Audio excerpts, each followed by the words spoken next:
Tonight class, we will begin with the law on partnership. So our first stop is chapter 1, the general provisions.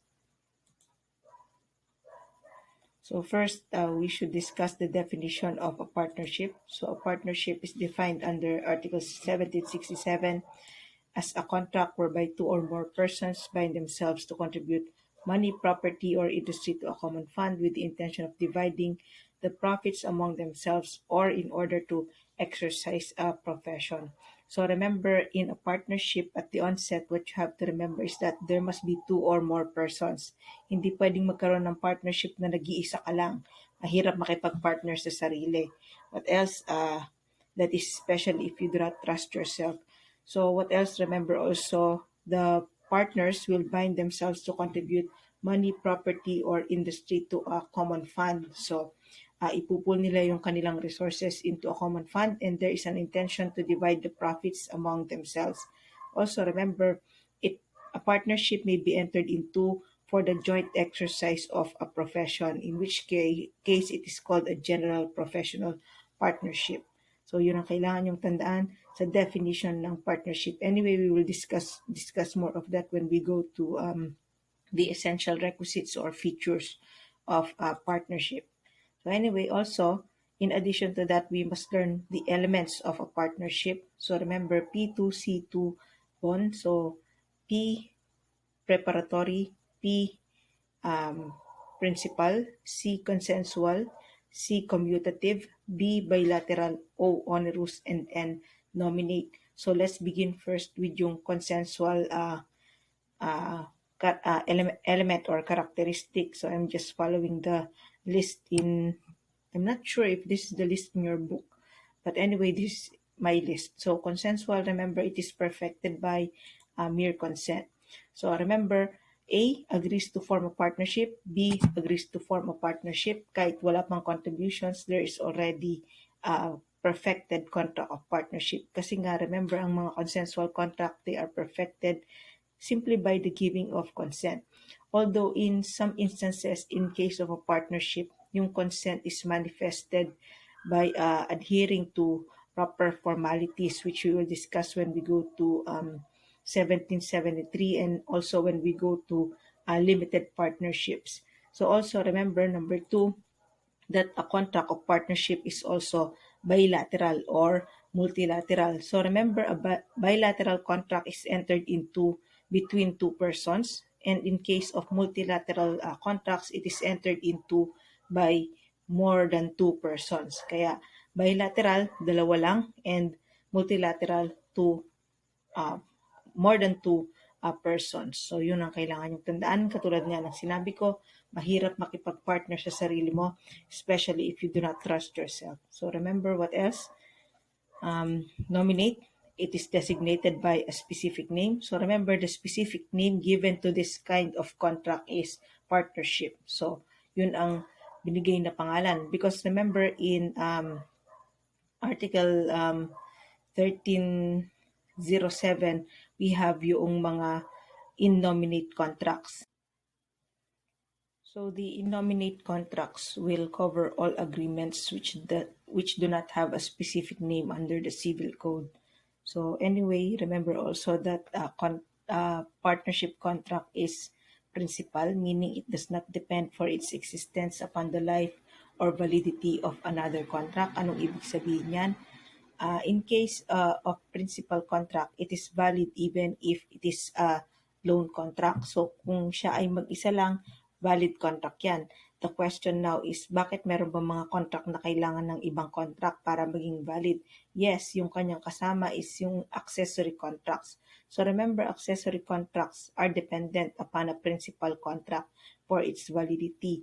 So let's take for example yung pledge. Again, ito na naman tayo sa pledge. So remember, pledge is a real contract and also pledge is an accessory contract. So remember, in pledge, nagsasangla ka ng object, let us say cellphone, alahas, etc., etc. Now, what you do not notice about contract of pledge is that it is actually dependent upon another contract. So, saan siya nakadepende? It depends upon the principal contract of loan. Kasi sa loan class, di ba, nangungutang ka, tapos kaya ka may sinasangla kasi may inutang kang pera. Ngayon yung sangla will be used to secure the fulfillment of the obligation. Now, obviously, the principal contract there is a contract of loan, and dependent upon it is yung contract of pledge. Kasi hindi ka pwedeng magkaroon ng pledge ng walang loan. Alang namang nagsangla ka lang ng object, ng cellphone mo, ng alahas mo, nang hindi ka nangungutang. So remember, pwede kang mangutang also nang hindi ka nagsasangla. That's why a contract of loan is a principal contract, and a contract of pledge is an accessory contract. Here, remember again, in partnership, the contract is principal, meaning a partnership can exist without depending upon another contract. What else? Also remember that partnership contract is onerous, meaning that the parties will procure for himself the benefit through the giving of something. Para magkaroon ka ng benefit, kailangan mong magbigay ng bagay. What will you give to a partnership? Your contribution. So remember, before you, ano naman ang benefit mo sa partnership? Obviously, the profit. So you give contributions so that you can have profits towards the end. What else? Also remember that the contract of partnership is preparatory, meaning it is a means to an end. After entering into the contract of partnership, remember, it does not stop there, but yun pa lang ang umpisa. Kaya nga siya preparatory. It will prepare you to enter into more contracts in the future. So after entering into a contract of partnership, syempre, you will conduct your business, and while conducting your business, you will enter into several kinds of contract with other people. Syempre, yung mga kliyente nyo, yung mga suppliers nyo, etc. You will have contracts with these people. So remember, again, for the realization of profits, you have to enter later on to other contracts so that you will commit yung goal ng partnership. What else? Also, a partnership as a general rule is commutative. So the undertaking of each partner is presumed to be equivalent of that of the others, meaning your contributions are presumed to be equal. So what else? Remember also the features of a partnership, C3PO. So essential features, or some books, they refer to them as the requisites of partnerships. So remember, number one, there must be a valid contract. So in the contract of partnership, there must exist all the essential elements. What else? Number two, the parties must have legal capacity to enter into the contract. So remember, any person may be a partner as long as he is capable of entering into contractual relations. Remember, that is the general rule. Capacity is the general rule, as we have already studied in contracts. Now remember, again, the law does not define who are capacitated. That is the general rule, that is the presumption. What the law defines are persons who are not capacitated, which we have also again discussed when we discussed contracts.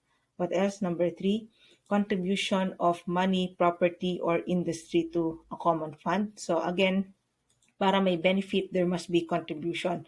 So you contribute money, you contribute property, or you contribute industry to the common fund. Kung walang contribution, remember, there is nothing to help the partnership conduct its business. Siyempre, kung walang pera, anong gagawin nila? Magtitinginan lang sila. So, hindi naman pwede yon. So, there must be, remember, contributions. What else? This is in relation also to Article 1770. The object or the purpose must be lawful. Remember, a lawful object, lawful purpose is not contrary to lamog PP. So, kailangan yung object mo, yung purpose mo, dapat does not violate yung law, morals, good customs, public order, and public policy. What else also? Principal purpose must be to obtain profit and then to divide the same among the partners.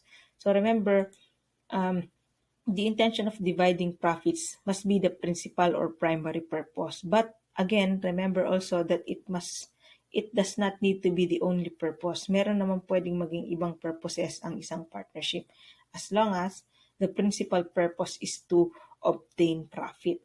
What else? Also, you have to remember juridical personality in 1768. Once formed, a partnership is a juridical person separate and distinct from that of each of the partners. So remember, in a partnership of three, let us say the partners are A, B, and C.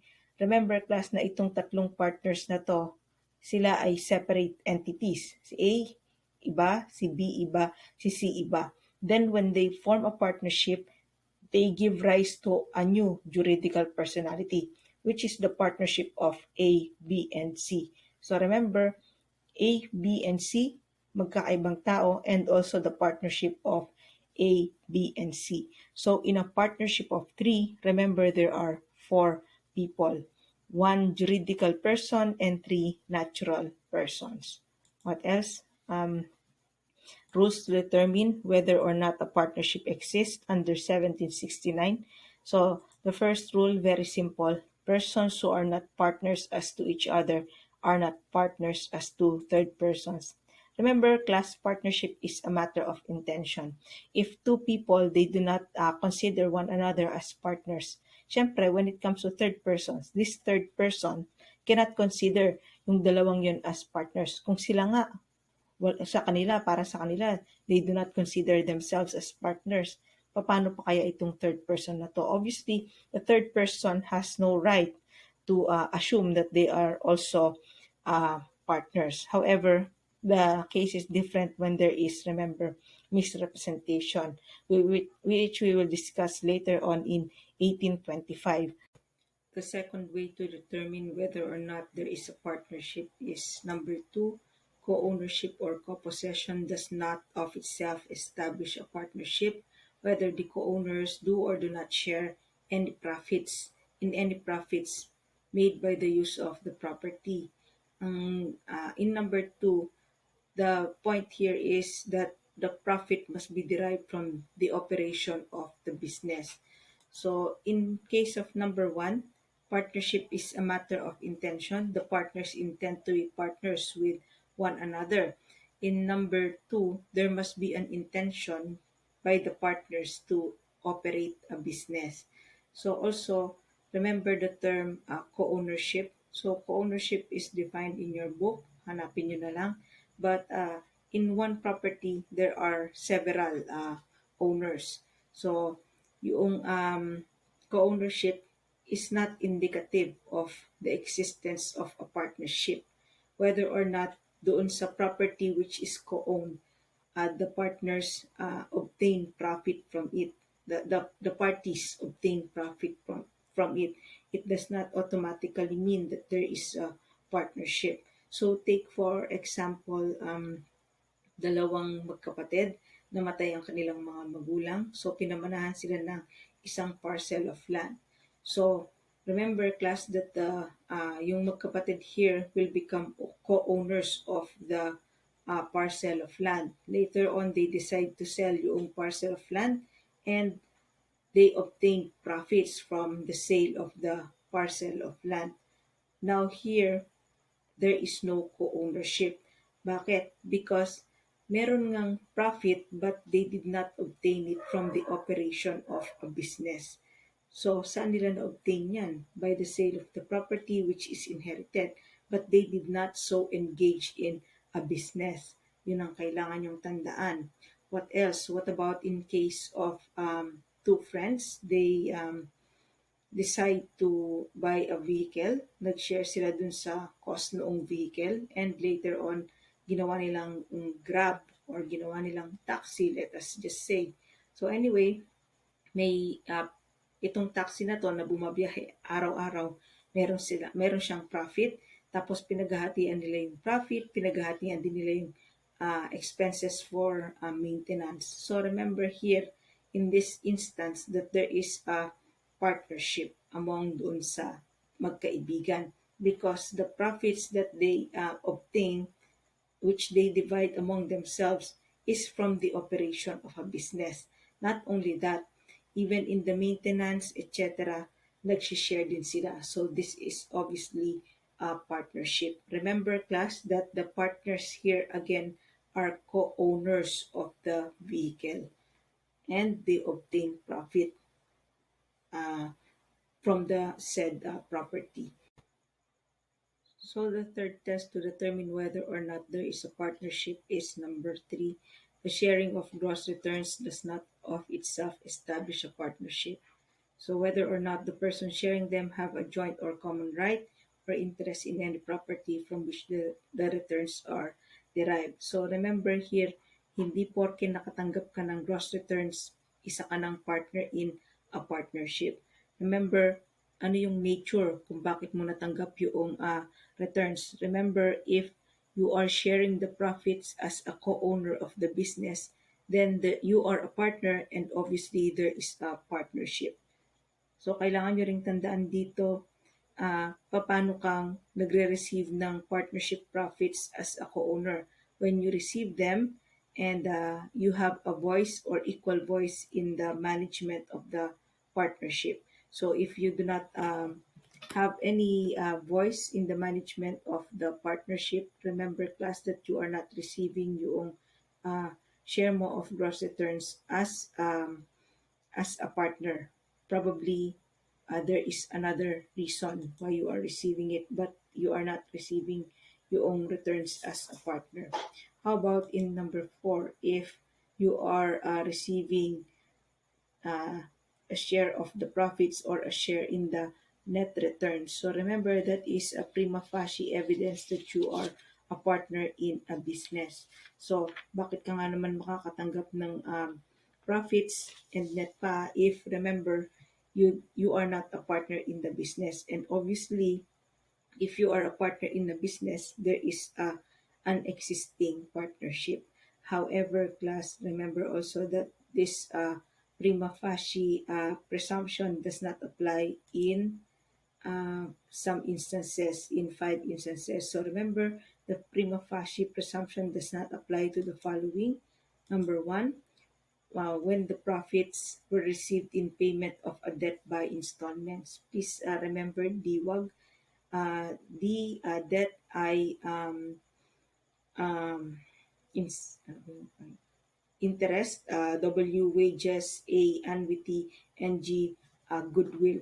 So remember, yung una, payment of a debt by installment. So even if you are receiving a portion of the profits, but it is because of a debt, it is as payment of a debt by installments, hindi ka partner, ikaw ay isang creditor. What else? Number two, you receive also profits as payment of wages. Obviously, you are not a partner in the partnership, but you are an employee who receives his salary. Or maybe remember also that the profits are rentals paid to a landlord.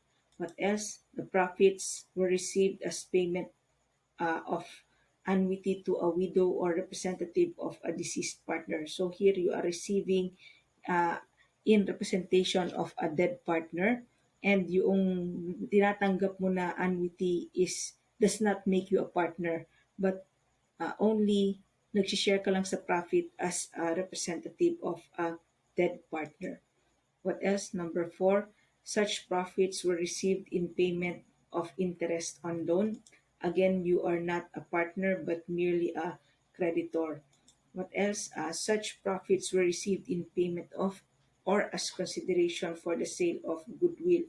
So here, there is a relationship of seller and buyer. Ikaw ay seller ng goodwill, binabayaran ka ng profits, but it does not make you a partner in the partnership.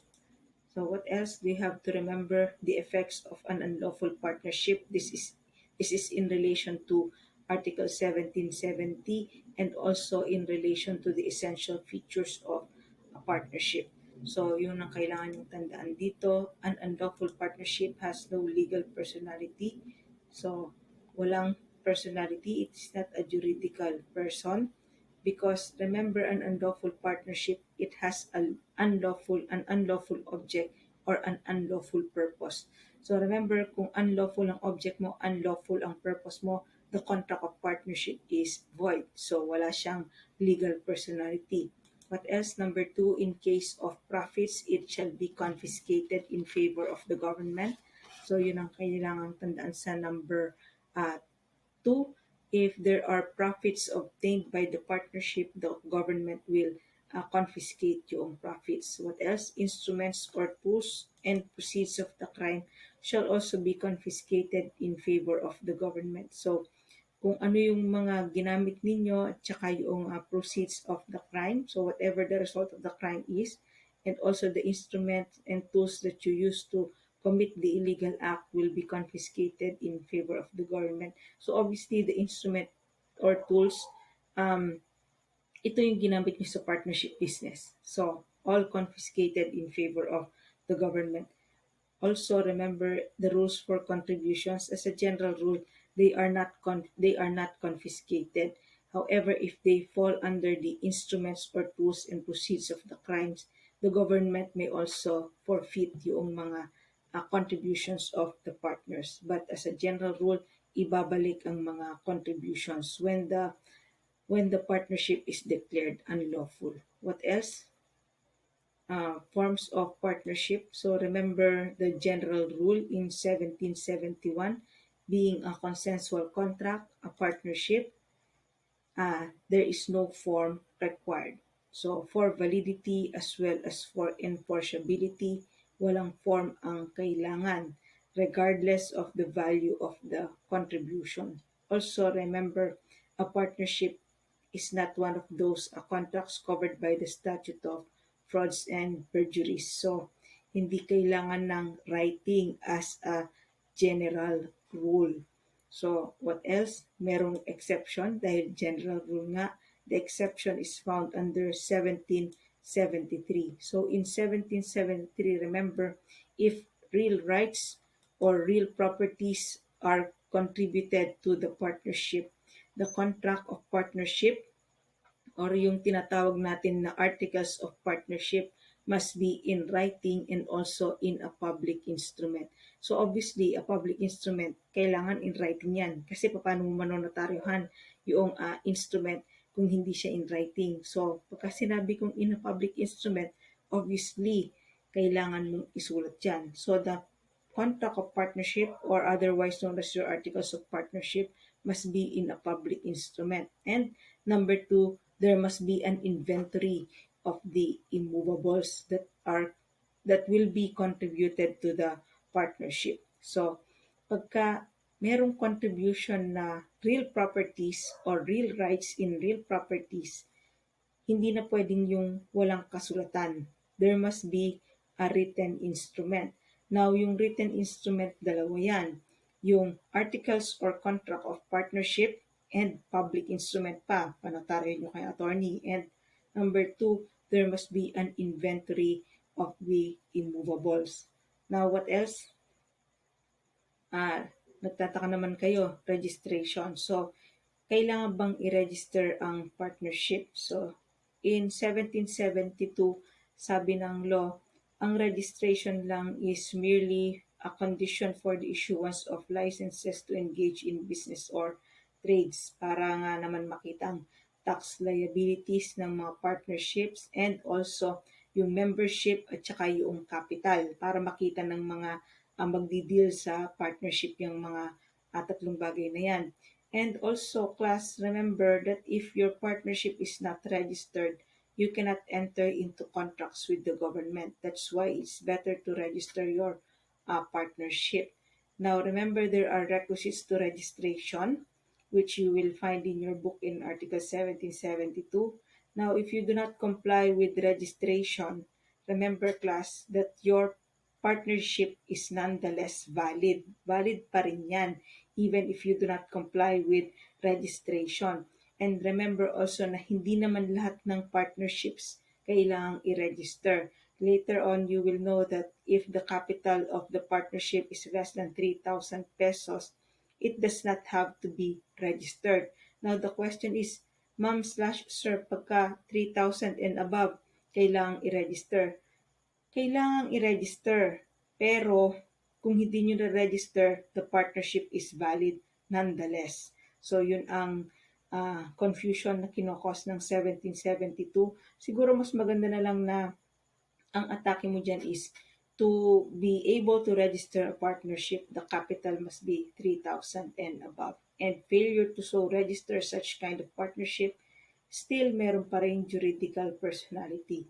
Except again, if merong contributed na immovables, in which case babalik tayo sa rules sa 1773, there must be a written instrument, and remember class that there must be an inventory. So written public instrument and inventory. So what else? Also remember the property rights. So pagka ang partnership ay na-create, remember it is a separate and distinct individual from the partners comprising it.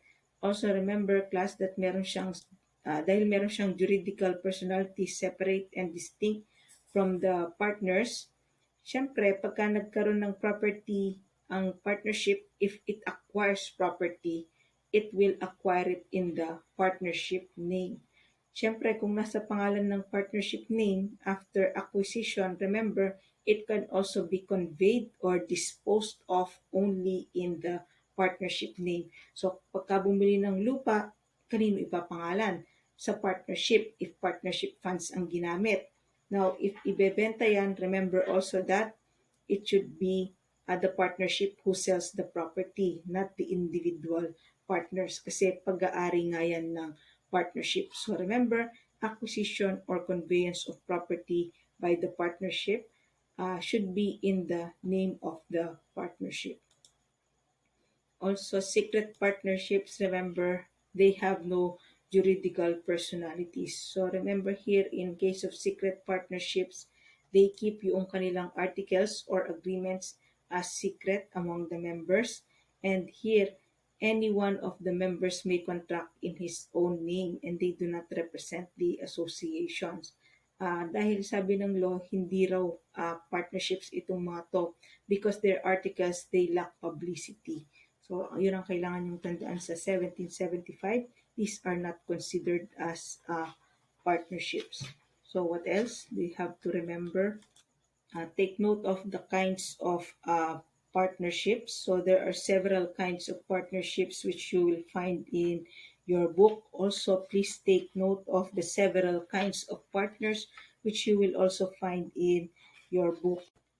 Of particular interest as regards the kinds of partnerships are universal partnerships and particular partnerships covered in 1783.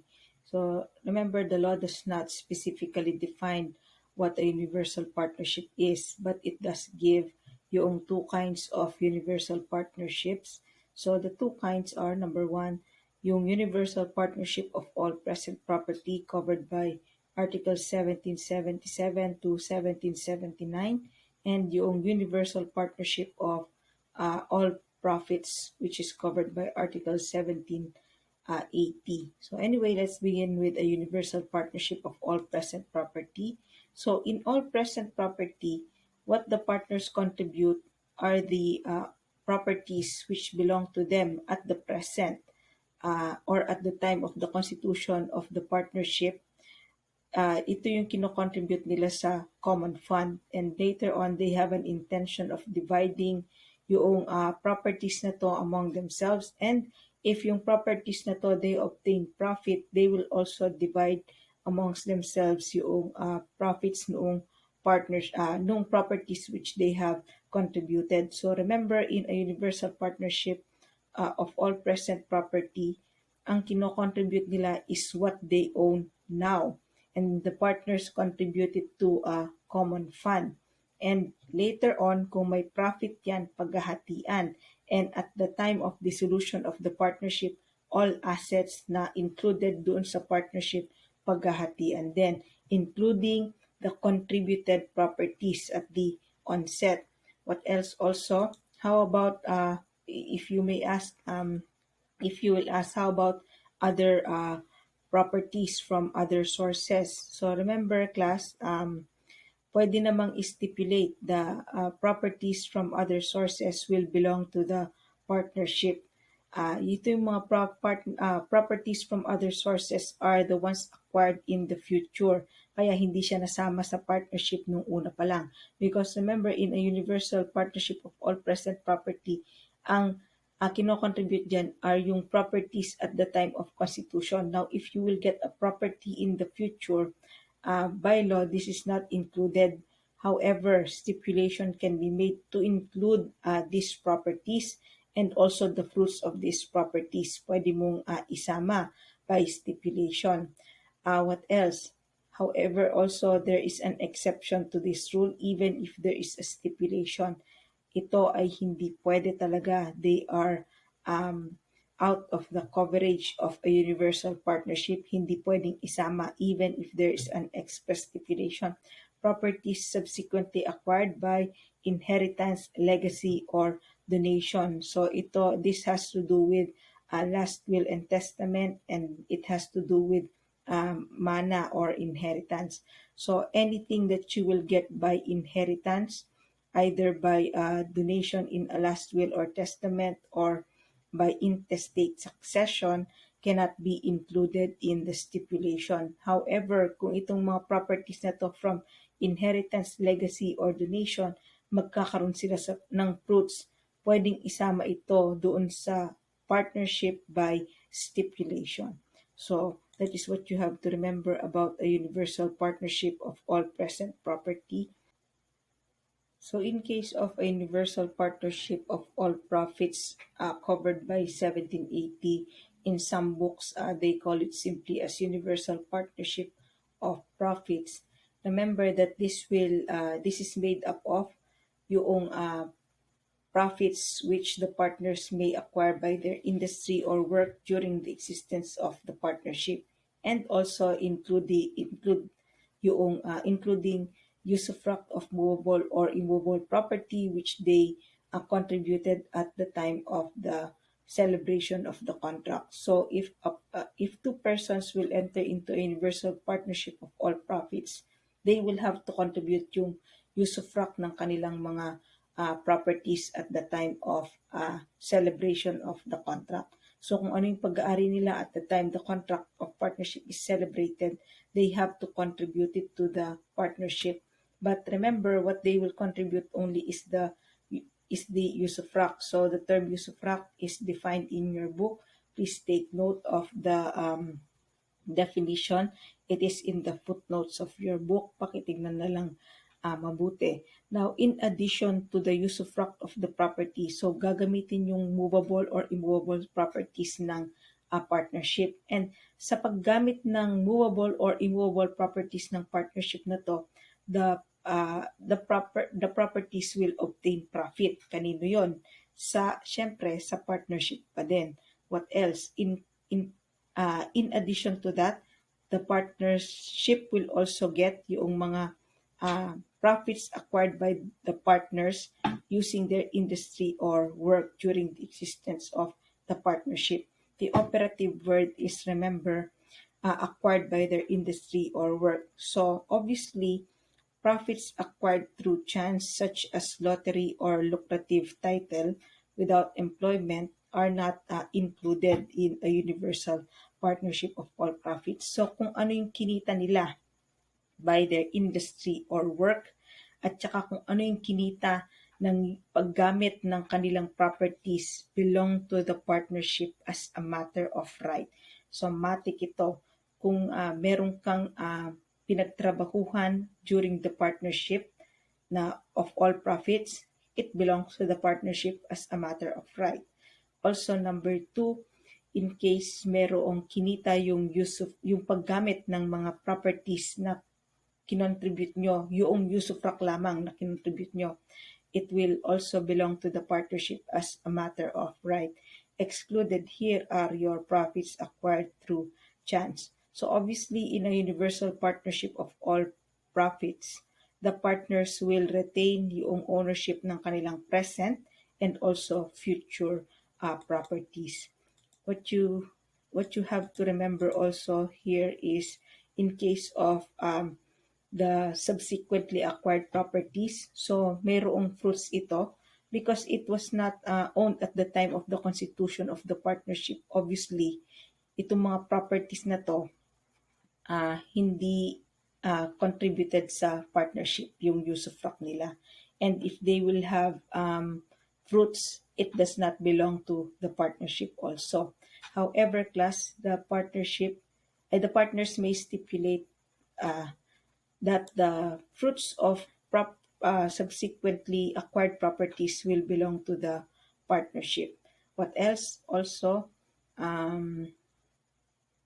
to exclude yung earnings or profit acquired by industry or work, and also yung profits by the use of the present properties, pwede namang i-exclude dyan by express stipulation.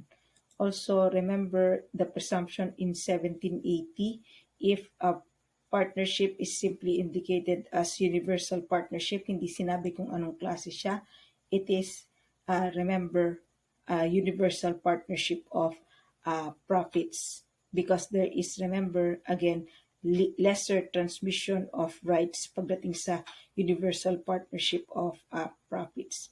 What else?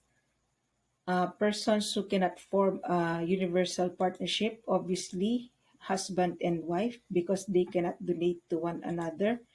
Remember, in a universal partnership, the partners donate to one another yung kanilang property or the usufruct of their property. So again, the rule in Article 87 of the Family Code is clear. Bawal ang donation except moderate gifts on the occasion of any family rejoicing. The prohibition will apply also to common law, husband and wife, or yung tinatawag nating live-in partners. What else? Also, persons enumerated under 739. Ito yung mga persons who are not allowed to donate to one another. So obviously, they cannot form a universal partnership, because in a universal partnership, it implies a donation. Now, if they cannot donate to one another, they cannot so enter a universal partnership. So all of those persons enumerated in 739 cannot form a universal partnership. Also, lastly, your particular partnerships, as defined in 1783. So remember the term diffuse. So particular partnership has for its object D, determinate things, F, fruits, use of such determinate things. What else? S, specific undertaking, and E, exercise of a profession or vocation. So ang mga example ng particular partnership is a partnership, general professional partnership. What else also? Particular partnership is, let us say, itayo ang particular building na to. Pagkatapos ng building na to, tapos na yung partnership. So that is that is the specific undertaking pala that is covered by a particular partnership. So anyway, that will be all for chapter 1. Additional discussions will be made during our class on Saturday. Good evening, class, and thank you.